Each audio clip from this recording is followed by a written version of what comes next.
stuck-up, half-witted, scruffy-looking nerf herder. Who's scruffy looking? What's up, nerf herders? Red Death is back. Red Death is fucking back. I haven't really used this since they nerfed it during the Taken King, and for those of you who weren't around or playing Destiny before the Taken King, you never got to experience the beast that this weapon was. During the Thorn and Last Word meta, when it was a couple shots from Thorn and the poison would kill you, Red Death is what counteract that, because if you could kill the person or get a kill, your health's going to fully regenerate. That perk is the Red Death perk. Obviously, that's the perk for the gun. Each kill heals and speeds up reload. Also drops with unflinching, which is easier to aim while under fire. I don't know how well that actually works. I don't think that actually works that well. Now for the middle tree, you got single point sling, switch weapons, faster move, quicker while aiming. Snapshot, aiming this weapon is incredibly fast. High caliber rounds, oversized rounds built to stagger targets. In my opinion, high caliber rounds and single point sling suck on this weapon. Snapshot is the way to go. You aim faster, which makes it easier for you to line up your sights before the enemy can.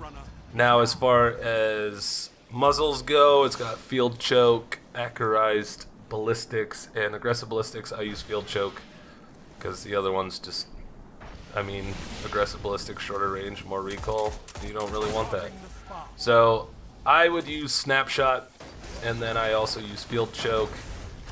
Now the Red Death is not quite what it was during the Thorn Last Word meta. It's not quite back to being that godly. I am seeing a lot more people using it now, which is nice. Personally, I think it is the coolest looking fucking gun in this entire game, with the bayonet. Red Spectre has the same thing, but it doesn't look nearly as cool as the Red Death with its blood everywhere and all that. But from medium range, this thing will do about 29-30 to the head. From longer range, it's obviously going to drop down. So you want to use this thing from close to medium ranges. You don't want to use it out too far because the bullet drop off is just not worth it. So get up nice and close. If you can wound the enemy with a grenade or whatever, pick off enemies, your health's going to come back, which is amazing. That's an amazing perk. It works really well in like nightfalls and shit when you fighting a lot of enemies and you need to get your health back, especially when trickles one of the buffs. It works really well, especially with trickle, because your health will come back quicker.